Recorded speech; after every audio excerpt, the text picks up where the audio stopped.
Welcome to See You on the Other Side, where the world of the mysterious collides with the world of entertainment. A discussion of art, music, movies, spirituality, the weird, and self-discovery. And now, your hosts, musicians and entertainers who have their own weakness for the weird.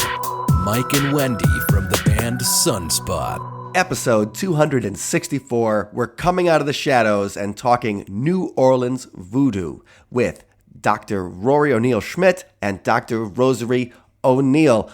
How are you guys doing today? Great. Wonderful. Fantastic. I want to thank you for joining me on a lovely Monday. You're doing Monday morning too. So I appreciate that because not everybody is rise and shine and happy to talk on a Monday. So we'll take that. All right. Well, you guys have just released this new book, New Orleans Voodoo, A Cultural History. And I think we should start a little bit. What's a little bit of your background? And how did you come to writing a book on New Orleans voodoo? Start with you, Rosary. Well, I've always been interested in voodoo, but I have to pass the torch to Rory because she is the one who really initiated this project. Rory? Sure. Well, Mom and I are really fascinated by New Orleans history and culture and the art and the people and the architecture and the history and the ghosts that fill its streets. And so we really wanted to create a work together where we could learn more about spiritual practices and the history of New Orleans and also present day voodoo that's thriving. And so you jumped in there and you guys are both, you've lived in New Orleans, right? Yes. I grew up there. I lived there. My parents moved down when I was 3 from New Jersey. And I lived there till I went to, graduated high school from St. Mary's Dominican High School. I have to give a shout out to DHS. And my mom grew up there, was born and raised there and went to Tulane University too. Okay, fantastic. And so, voodoo obviously is one of those things that, it almost seems like jazz and above ground cemeteries. It seems to be part of the cultural fabric of New Orleans. And so what annoyed you the most when you would see voodoo presented on TV or in the movies being people who had lived there and, dealt with people who certainly voodoo was part of the culture and part of your culture. What was the most annoying thing you would see on TV that had to do with voodoo? Well, I'll answer that. I think the character, the diminishment of the voodoo religion is what you see on television and in movies. And this sort of goes back to around the 1930s when the first sort of cartoons came out on voodoo. Most recently in films like The Skeleton, where voodoo is seen like crazed people who somehow tap into some irrational state or come back like monsters from the dead. And it's completely opposite to the prayerful religion of voodoo. Okay. I remember seeing The Serpent and the Rainbow when I was a kid or whatever, and I'd heard about the book, Wade Davis's book, and that he had gone through the zombification process and everything. If you guys out there have not seen The Serpent and the Rainbow, as horror movies go, it's pretty good. It's the one where Bill Pullman goes down to Haiti and gets in a whole bunch of trouble. The big tagline you'd see on the VHS cover is, "Don't bury me, I'm not dead." And so, it made the whole thing seem very scary. And I think that reading the book, you realize, okay, voodoo isn't a scary thing. Some of the symbolism might be a little dark, but that, that's part of it. And obviously the symbolism is dark in Catholicism. When you walk into a church at the end of the row, you're going to see a guy crucified. I know. So, it's dark right away. So for people who might have a Hollywood idea of what voodoo is, what would be the elevator pitch, or a quick summation you think of a quick way to put it out there as to what it actually is? I think that voodoo is powerful, and I think that's what seems scary to people because it holds so much power. It's empowering to practitioners. Voodoo is a healing religion. It's a peaceful religion. It's a way to, respect the earth, respect all of our ancestors that have come before us. It's a way really to honor the dead and to live in the present moment. and really to practice truth and peace and support of each other in a community. It's very vibrant. It's very colorful. There are songs involved. There are beautiful bead tapestries woven. There's a dance that goes along. There's drumming. I mean, going to voodoo rituals, it's a very exciting, thrilling, and powerful open experience. And so, growing up in New Orleans and in Louisiana, was there ever a point, we're talking right here about what voodoo is. What was your first experience with it? Like, where was the first time that, because we can remember the first time maybe we went to church because we went to a funeral or a wedding or, some event in our life. You can remember the first time you had an encounter. What was your first encounters with the practice of voodoo? I want to get back to the question before. Please. I think there's as you know, in our culture, a tremendous fear of death. And one of the things that voodoo attempts to do is to bridge the pain between the living and the dead. Now, that is always going to be scary to people because we live in a kind of a realistic box. And I recall in one of my interviews, because much of my research was with people who are actually practitioners, a particular person who was a nurse in an emergency room telling me about how she first got into voodoo through having lived in a haunted house and having had these experiences which were terrifying to her, of actually seeing these presences, who she later began to discover were not negative but positive influences. And also having had the experience at the death side of patients of actually experiencing a light or the passing of a spirit. Now, I think this kind of experience is antithetical to a very realistic culture that we live in America, where you got to think it all out and tweet. And so obviously that would create some unsettling experiences in readers and viewers. And it's played upon in the media to make it any kind of that religious unseen experience or seen afterlife seem hysterical or horrific. Well, I like what you said there because I think that's a powerful thing right there. So what you started with is that you've got a woman who's having a haunted house experience, or she's having a paranormal experience in her house. And then what's the equipment to deal with that? Like, where do you find, you can't call Ghostbusters, you don't call Zach Baggins from Ghost Adventures or whatever, and if you call the priest, what's he going to say? So when people are having like a paranormal experience, there doesn't seem to be, especially we said realistic, materialistic, reductionist kind of viewpoint of the world. There's not often a way, there's no toolbox you can go to for dealing with what seems to be a paranormal phenomenon in her house. And so she used voodoo as that toolbox, as a way to understand and deal with it. Yeah, she evolved into that. Yes, I don't think it was an initial experience, but it was a way to deal with it. Also, a way to accept that they could actually be two realities, that she could actually live through it, that, she could actually stay with it and see that in some ways it was an experience of knowing that she would live on after death. And that could be a very uplifting experience. And that's one of the biggest lessons that we learned with researching our New Orleans Voodoo book was that death is not the end. And that's a core, I think, tenet of studying this spirituality. Another aspect that we learned was you don't find voodoo, voodoo finds you. So different things might be happening in your life. Either it's, being in a haunted house or overcoming some tragedy or losing someone. And somehow people, voodoo comes into their lives and they develop that and they explore that and they integrate aspects of that spirituality into their own spiritual practices.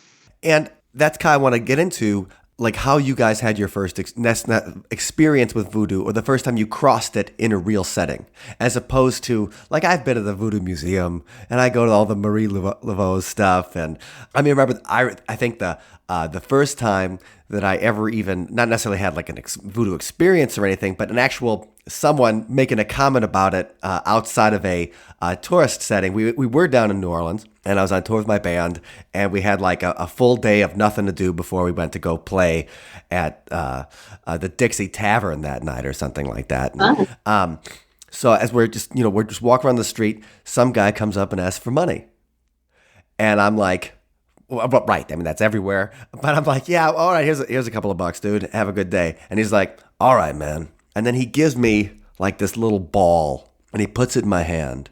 And he's like, your mojo's in that ball, and this is for you. Oh. And I'm like, cool. But I tell you what, like 14 years later, I still have that ball, like in one of my guitar cases. And I'm like, well, I might make sure I protect my mojo ball, even though it's something silly or whatever. But it's that idea of, it was the first time I've, like, it wasn't a trinket or it wasn't anything. He's just like, this is your ball of mojo.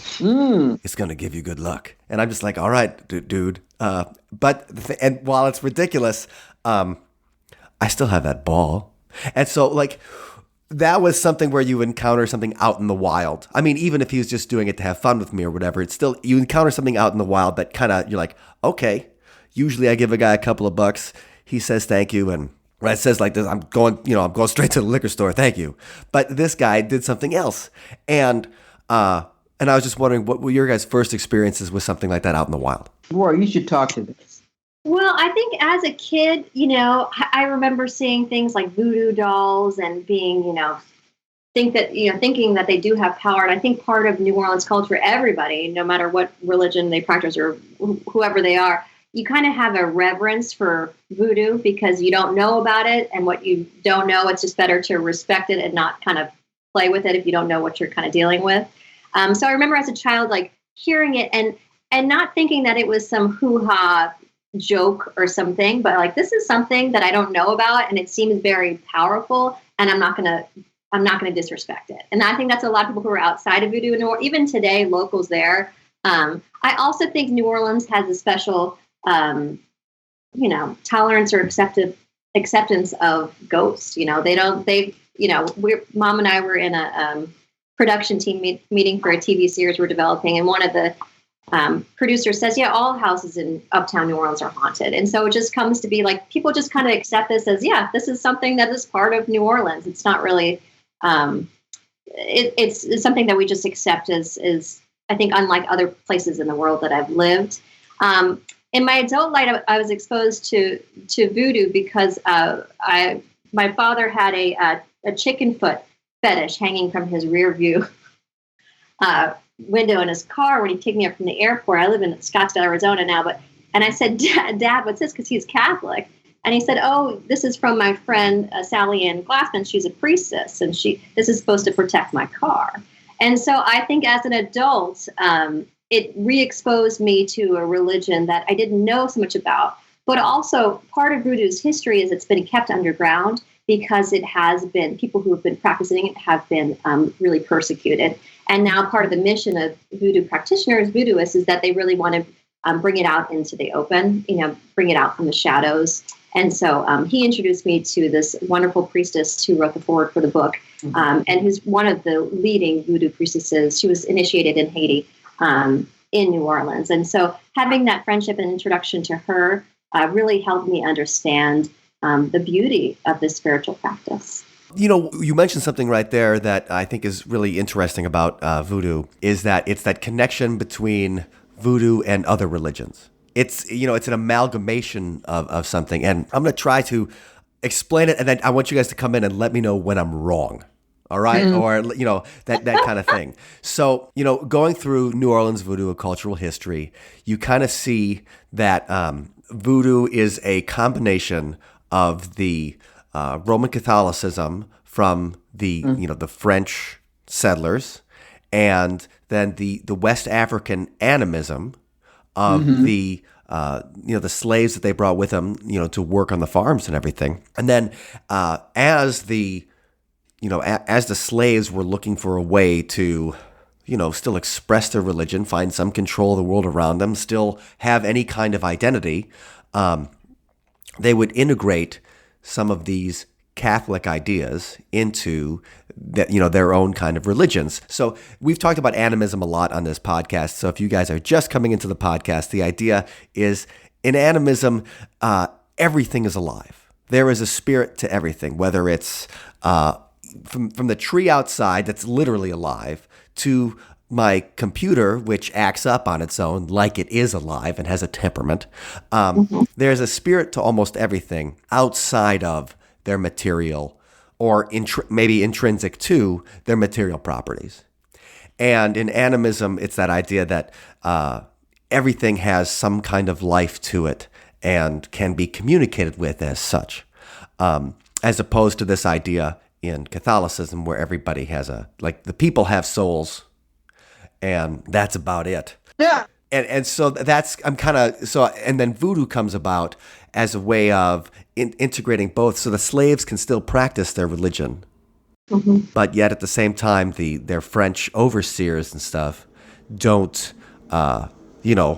feel endangered or whatever by the fact that their servants are saying they're practicing their own religion. Am I getting close to maybe some of the? Yeah, I believe so. I mean, part of it was, enslaved laborers weren't allowed to practice their own spirituality, what they brought from their home country. And they often borrowed iconography from Catholicism and Christianity because that was acceptable.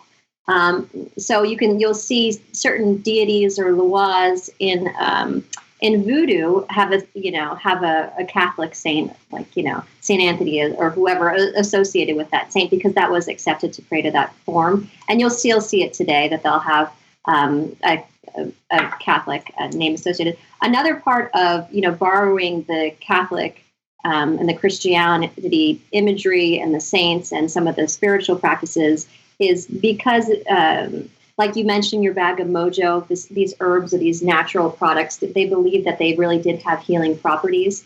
This was a way for them to heal themselves and heal each other. But again, it was pretty threatening to people who were, outside. And so something like making a doll out of moss and fabric wasn't threatening to other people. So they had to try to use ways to practice their religion kind of secretively and to protect it because it was very sacred to them. Well, there also is such a thing as positive energy.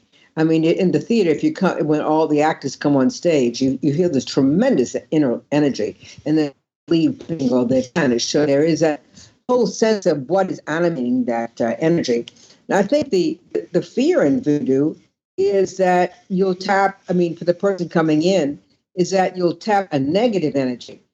People who practice voodoo don't seem to be as terrified of negative energy as I think an Episcopalian or a Catholic might be. When you hear of this Padre Pio, the Italian saint, apparently the devil visited him and beat him up, and there were other saints that had these fights with the devil. Well, I don't think any of us want this.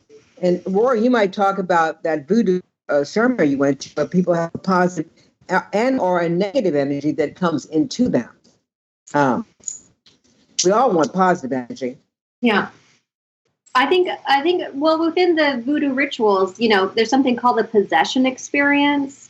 And Mike, you probably should talk about this on your show before, but basically, within these spiritual practices, you have to be open, individually open to a saint or an ancestor. Actually, it's called, riding the horse, coming into your body and speaking through your body. And at these voodoo rituals that I participated in, I did get a chance to witness the possession experience, which was very powerful and moving for the community and also for the person involved. Well, the possession experience right there is something that I found really fascinating because when we've talked about possession before on the show, it's always in the form of being possessed by the devil. Right. Because that's just our common, obviously our common cultural heritage on that is The Exorcist, and everybody thinks that when another form comes into you, then it's going to be something evil. But, there is a basis for that. In Christianity, they have the speaking in tongues, possessed by the Holy Spirit, the charismatics. And so, there is, but the idea that you are possessed by something that isn't evil, but is one of the the spirits around there, and then that might have a message for you.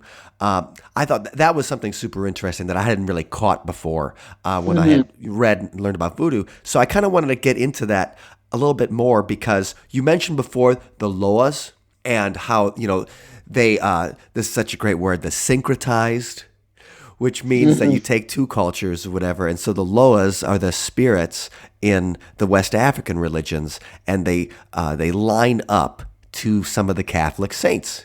Right. And I think it might be good to talk about a couple, and you go into in the book, you talk about the loas and which saints they're related to. And it might be good to talk a little bit about what are loas, how they relate, and like what Catholic saints that some of our RC listeners might be familiar with.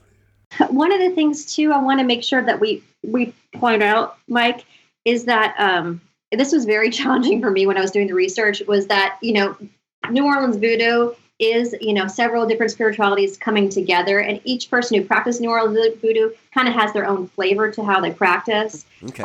And so I just want to make sure that I'm respecting everybody's kind of everyone's opinion and everything that I learned. So we've talked a little bit about West African spirituality coming to New Orleans. We also have mentioned Haiti as well. But there's all these different, very diverse cultures that have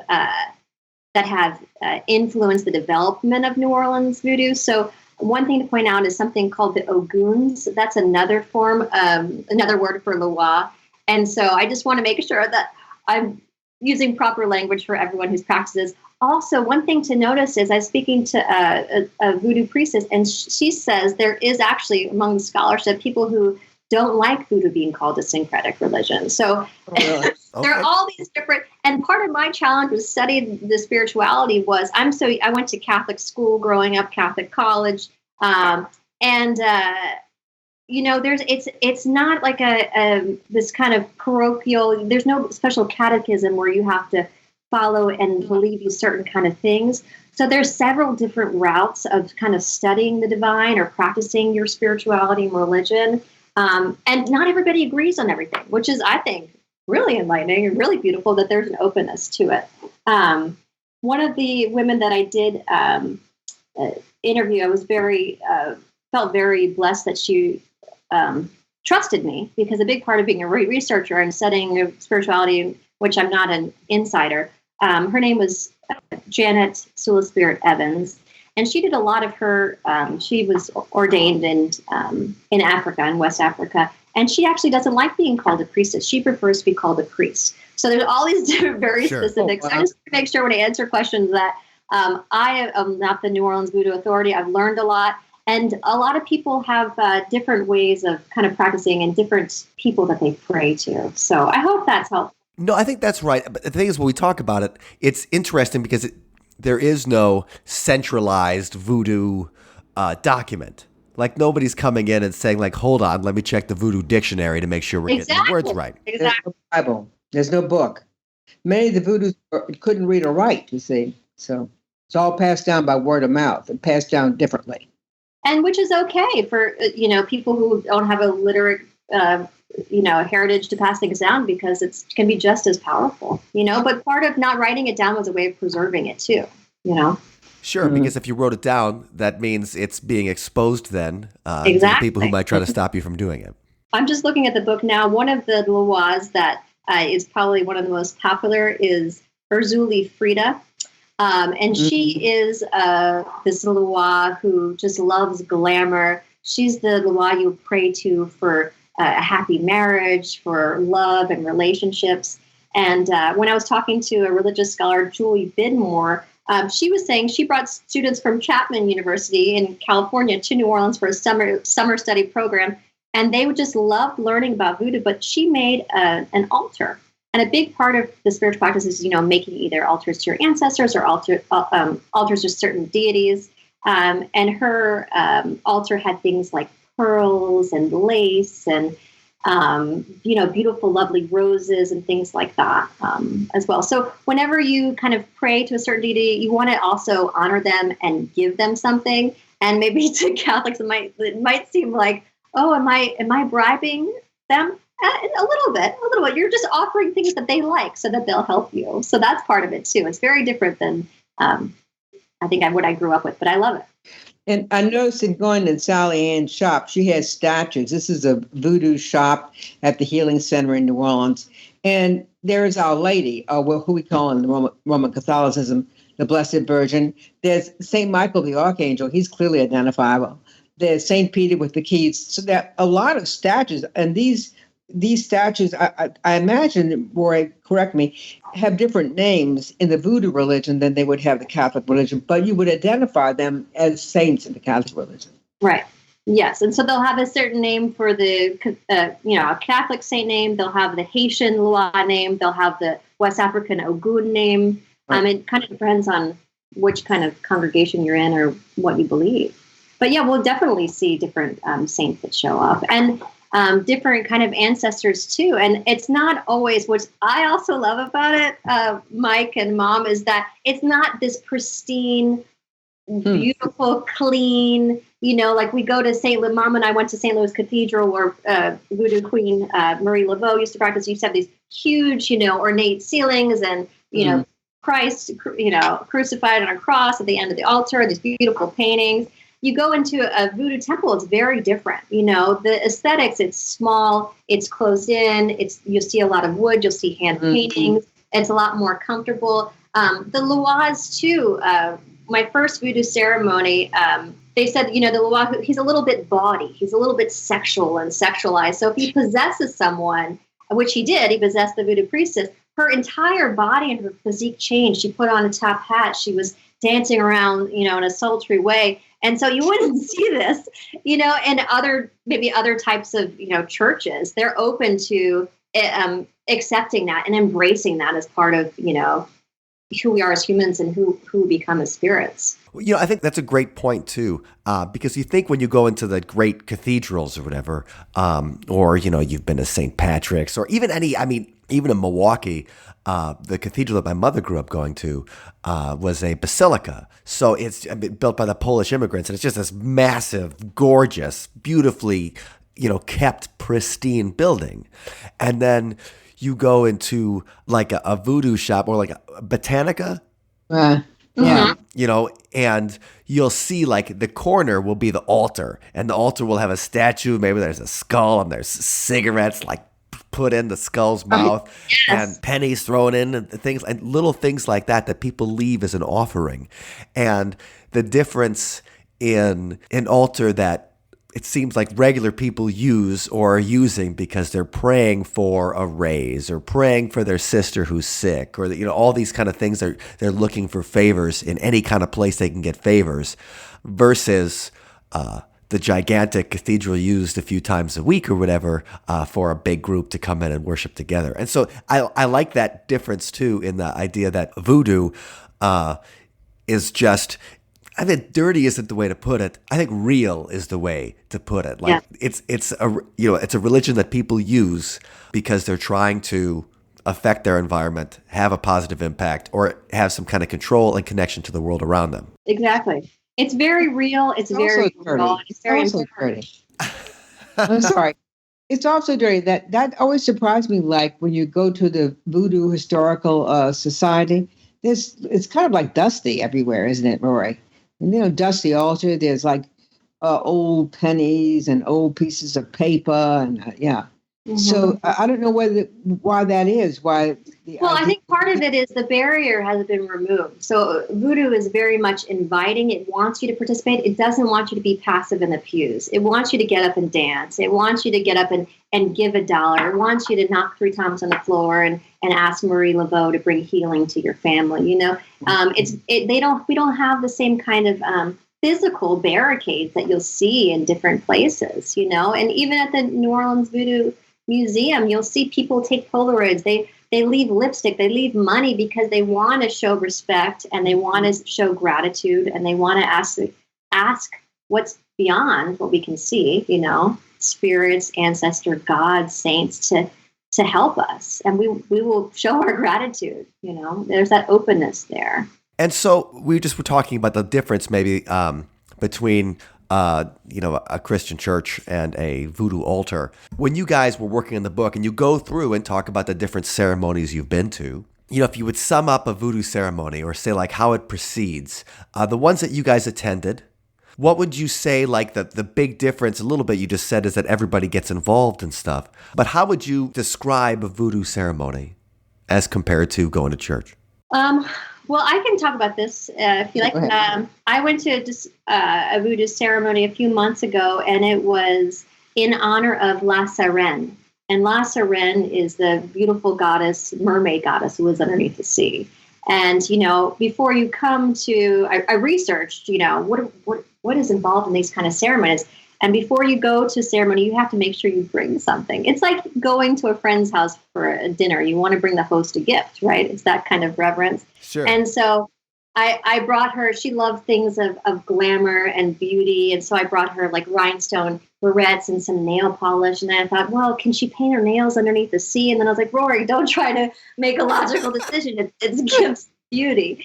And so at the ceremony, you need to wear white. That's a big part of it in New Orleans Voodoo, which I've witnessed in some places I've gone. And you always wear something covering your head, a scarf, like a purple scarf. For La Sirène, her color is light blue, so a light blue scarf would work, or a white scarf. And I, of course, forgot mine, so someone there had an extra one. And they're used to having people from the outside come, and they welcome.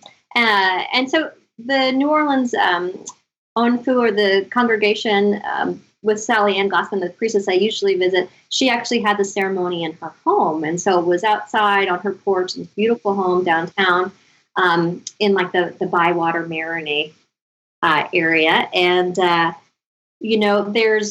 we're all set up on the porch, and there's a peristyle is like the wooden posts that usually do a lot of walking in a circle around this area, is chanting and singing and dancing. And there was Haitian drummers who came to drum, because a big part of invoking the gods is having the drum line, because that's like the heartbeat that really lets them know that you're here, you want them to come, you're really inviting them, their presence in. And so there was a male priest who was co-leading the ceremony, who was singing, and then there was a congregation of regulars all dressed in white. We're all barefoot, no shoes, just dancing. And he'll say something, I bobo, and then, you repeat it back. So there's a lot of kind of call and response. And then with the La Sirène ceremony, because she's a mermaid deity, when she possesses someone, because she doesn't have legs, part of the ritual is oftentimes the person possessed has to be wrapped in a sheet and lifted and literally carried, because they become her. And actually during the ceremony that did happen, the person who actually shared with me his scarf became possessed by La Sirène. And in that moment, you always have to, as a congregation, protect them from falling, or you don't want anyone to ever get injured.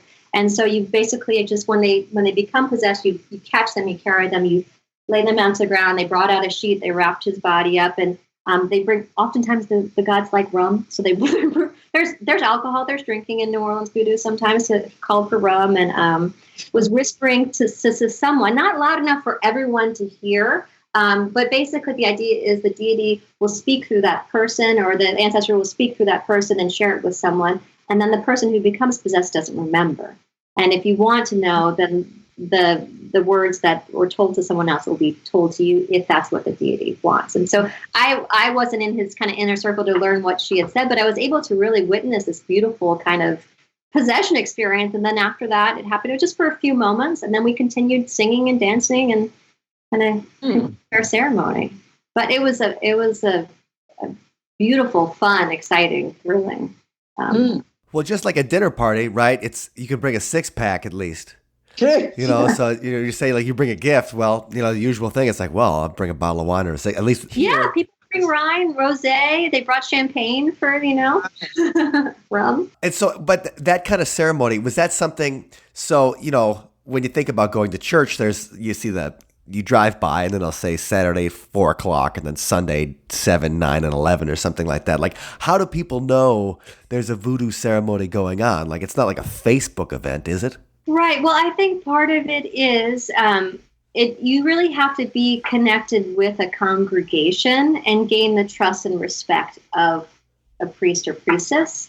And so I think that's a big part of it, and knowing. And the priestess will post for her friends on Facebook, okay, this Saturday we're going to be, giving a ceremony to Legba, or whichever Lwa it might be, and so you just look up, what is he like? Goat cheese, coffin, nail, wood, whatever it is, and you bring that to the event. And usually it's at the temple each time. And hers, the woman that I'm associated with, who I really respect, Sally Ann Glassman, she opens hers up to the public. But again, it's having that relationship, and it's not something that really needs to be marketed or, put a sign up on the road to get people, because people, again, voodoo finds you.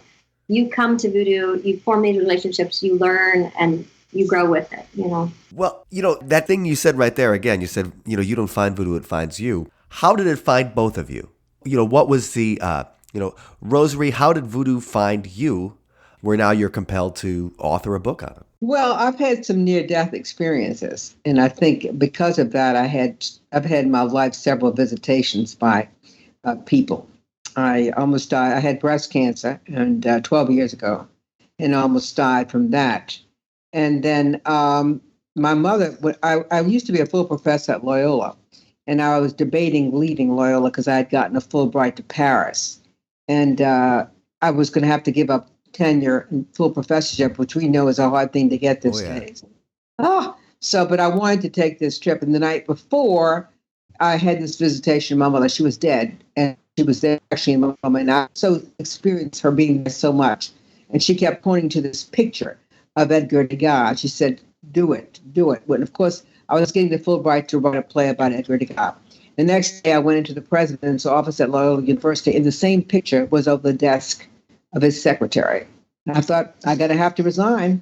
And I went in and I said, I'm leaving Loyola. So it was like I had a clear message from my mother. Now, that was way before I wrote the book on Voodoo, but I had that experience, and I've had that experience several times where a person who's been dead was actually, they call it a visitation. They was actually present in my room. You could touch them, feel them, you knew they were there. It was like an aha experience.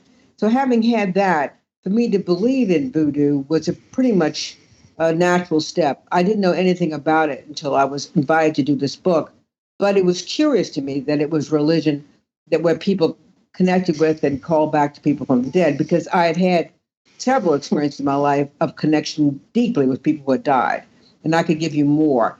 And my daughter Rory has had this same experience, so we bonded on that deep belief in an afterlife. Well, how do you bring that up to each other? I think if I told my mom I saw a dead person or whatever, she'd be like, yeah, right? It's like, Mike, you do go to the bar a lot, Mike. The kind of thing would be like, so, I think that's beautiful that you guys can talk to each other like that and share that kind of bond where you can believe each other when things like that happen. And so, when you first had that experience, Rosary, when your mother came in and said, like, you should go, make sure you go to first of all, I would have said go too, because come on, Paris, you're gonna love it. Good too, right? Take that. Oh, but the thing is, when she came in, was it like, oh, it's mom again, or holy crap, what are you doing here, or what was the feeling of? Well, I was on the street. She was sitting in a blue chair in the middle of the street. I'm like, what's she doing, sitting in this chair outside? And then she looked very, very frail, very small. I said, Mother, I'm so happy you're not dead. You're alive. It's wonderful. And she said, I am dead. And that was a real shock. So you are? She said, I am dead. I said, oh no, why are you here? So I'm saying, but it was very present to me. I've always been a devout Catholic since I was a child. And in New Orleans, and I think that's the difference, really. I don't think when you talk about someone came to you, I don't think you're going to get a freaky response. Do you, Rory? People, you've had these experiences. I think that in New Orleans, people accept that there's life after death and that there are ghosts walking the streets. There was a Haitian priest who ordained Sally Ann who didn't like to come to New Orleans because there were so many, spirits kind of there, and it's for some reason. But I think that growing up, we lived in a house in Carrollton Avenue, and we saw a ghost there, and we'd talk about it, and it happened more than once, and I would think, oh God, I can't talk about this. People are going to think I'm crazy. But when you mention it, people say, oh, you're uptown or you're New Orleans. Like, of course you saw ghosts. Like that, it's kind of accepted as more of the truth. But we had one experience in our house where a poltergeist actually came running through. And it was a shared experience between me, my dad, and my brother. And we all saw the same thing. So it's like, okay, well, it's not just me seeing this. Other people are having a similar or shared experience. And so I think trust in the family, just being able to talk about that and share it with people. Also, I'm always careful, like, who am I talking to about this? Will they think that, what will they think of me? But, in New Orleans, it is so common that it's pretty, it's pretty safe to talk about things. And people are interested. People are curious. They want to know more. And we kind of like having these experiences because we know we're not alone. Well, do you have an example that was a great synchronicity in Rosary's story, the idea that, you saw the painting and then there's the painting like over the secretary's office. Like that is, that's your answer served up to you on a platter. Rory, have you had a similar kind of experience like that where like a synchronicity blew your mind in that kind of way? Yes, I have. I'm trying to figure out which to tell you. It was actually when I was a kid. I was really young, and my sister, I think she was in 8th grade, or at 8th grade, and so I must have been like in 10th grade or something. And I told her, Dale, Mom, do you remember this? At the dinner table, I said, Dale, I had a dream last night about your friend, Melissa. And we were at De La Salle. We were by the soda machine, and she came to me and she said, "Tell your sister that I'm okay." I want you to tell Dale it's okay. I'm okay. Don't worry about me. Don't worry about me. And so I told Dale, I was like, I don't know why, but your friend Melissa Matoy, she was in my dream the other night, and she wants you to know that she's okay, not to worry. And then right after dinner, Dale got a phone call that Melissa had been killed by a drunk driver in a car accident. And so I think for me, that was one of the early experiences where I was like, well, maybe I don't know, I'm open to having these experiences or learning, but sometimes I do feel that, the other, they can share messages with us and try to, in their grief, give us solace as well. So. Well, that's a holy crap kind of moment, though. Like you had a dream about somebody that died, and then you shared it with them. Like to me, I've seen some weird stuff, but no, like that would be I'm a believer. You got me. Yeah, something like that happens. Yeah, I think it was scary. Well, in the moment, I didn't know what was happening. Like, okay, I'll just tell my sister this. And then when she got that phone call, I was like, oh, okay. And so there is a way for people like perhaps, spirits to share messages with us and move on. Does that make you paranoid then when you have dreams about people? A little, yeah. It's not a common thing, but yeah, it does make, when you have these kind of experiences where you have a dream or a visitation, or I have very dreams that seem so incredibly real. It is a little terrifying. And, some people who practice Voodoo believe in astral projection and this idea that our spirits do travel when we sleep. So I'm open to learning more about that. The thing with religion and spirituality is like, there is no answer. No one really knows. And so, we'll see. We'll see what the truth is. Sure. Now, this is a question for both of you guys. As you were working on the book, because obviously a book is a big project and it's months of your life. And I was wondering, so Rosary, what do you think is the biggest maybe myth that you dispelled for yourself, or the biggest thing that you learned working on the book? It was something you didn't know before, or it changed your opinion on it a little bit? How brilliant my daughter is, because she is the leader on the project. All right. Same thing I learned. In terms of Voodoo, I know the question there is, I would say her openness, the openness of her and her generation to a divine experience. And that's extremely comforting to me. Mm-hmm. And that there is a lot of truth and good, and there is an afterlife. I always felt there was, but in Voodoo, it's such a presence of the religion. Mm-hmm.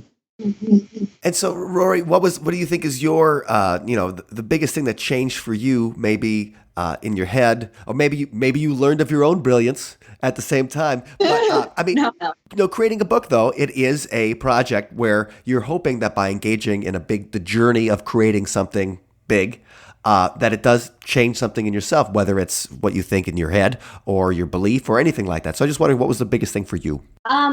For me, it was a huge, research project.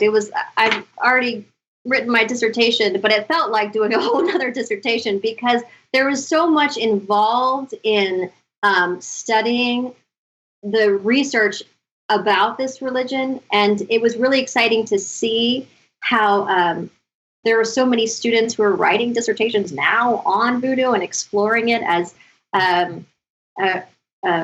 a legitimate religion. And something that I learned from a beautiful priestess, Brandy Kelly, who runs Voodoo Authentica down in the French Quarter, is she told me that Voodoo is a legitimate religion.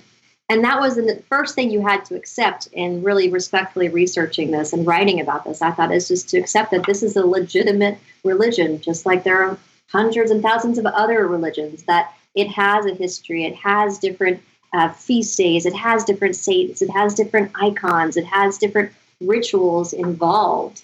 And just being open to exploring all those facets of it and the complexity of it, and really fighting my need to create one kind of minimalist, simplified answer, because that is not what Voodoo is. You know, it's interesting as we're talking about it and as I'm reading the book, going over it, we've had people on the show before like Dr. Dean Radin and his book Real Magic, and Gary Lachman, and he's had several books that talk about consciousness and chaos magic and things. And in chaos magic, you create rituals, and basically you take little bits of every religion that you know about or every religion you care about or even make up. And you put it together into a system where you're focusing your intent and your will to try to create some kind of outcome or try to get a communication. Or it's the same kind of thing when you talk about the possession. Like they have, that sometimes they'll call out the guardian angels or demons or people that are in these 18th century grimoires. And you're looking at that from a modern perspective, that some people even make up a ritual to Cthulhu, like Lovecraftian stuff. But the whole idea is focusing your intent and belief in one way. And so as you were talking about, voodoo is a very personal thing. Everybody practices it differently.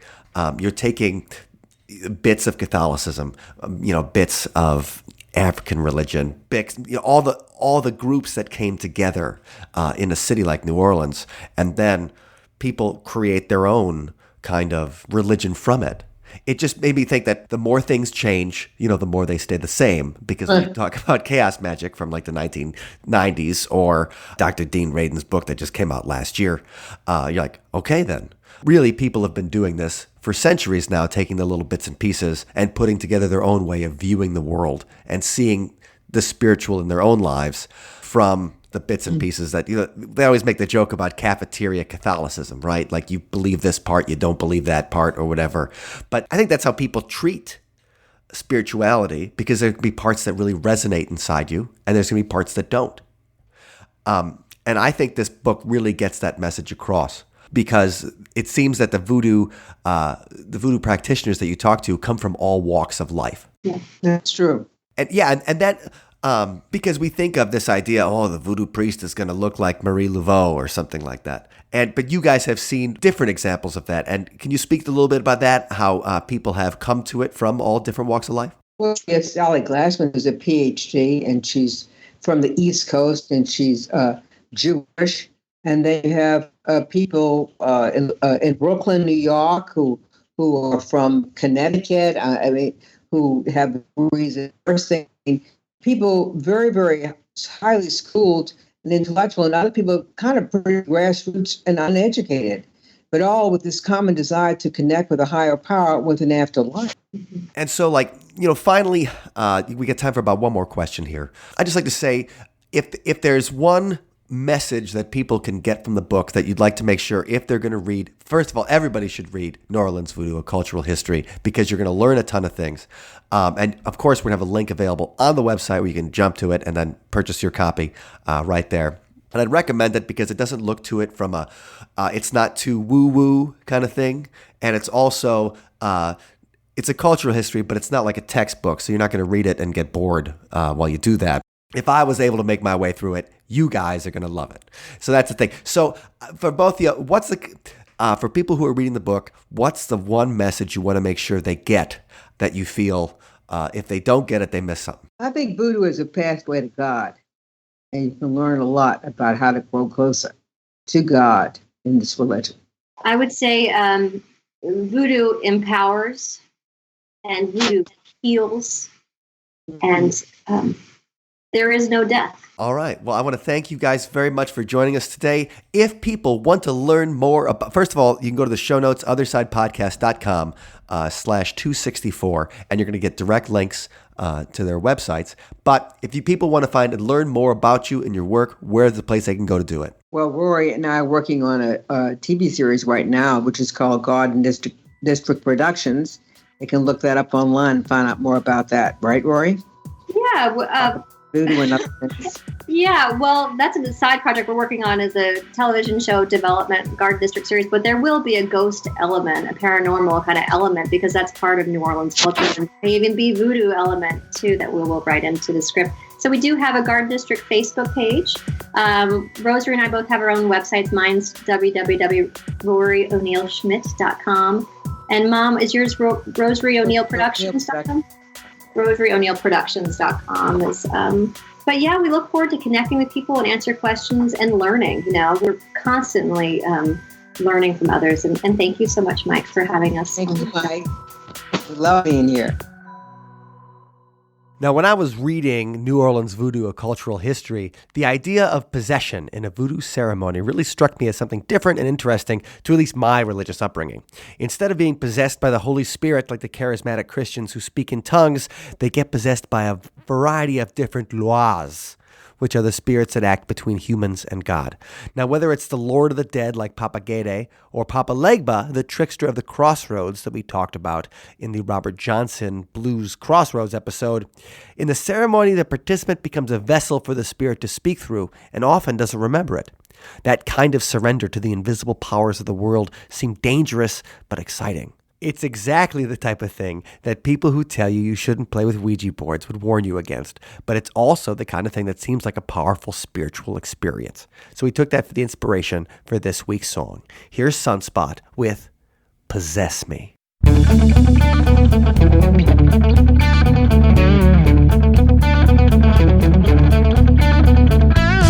I walked with the zombie somewhere on Bourbon Street, coming out from the shadows, midnight on St. John's Eve. So if you go see the Queen, please let her know, no, she's gotta pray for me.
Thank you for listening to today's episode.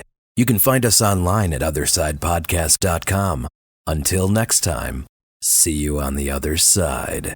Well, September's coming to an end. Already. It's almost our favorite month.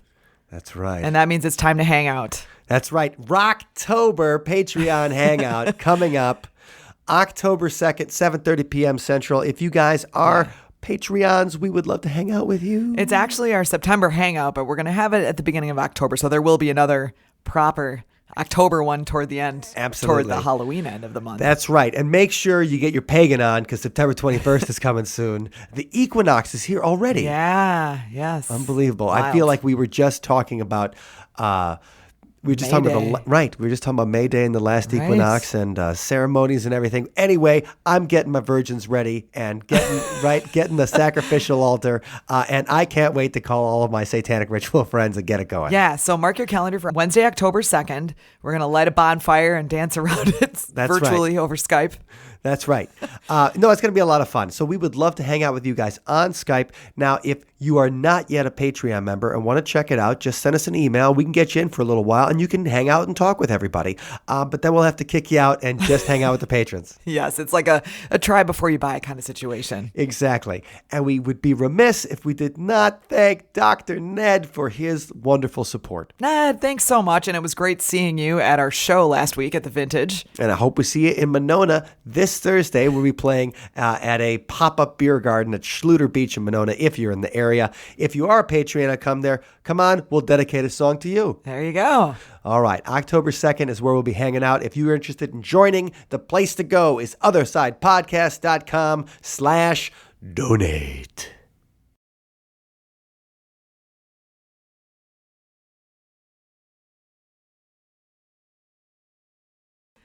Oh, man, Mike, Excuse you.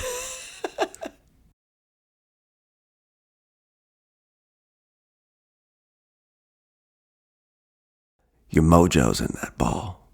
And this is for you. This is your ball of mojo. It's going to give you good luck.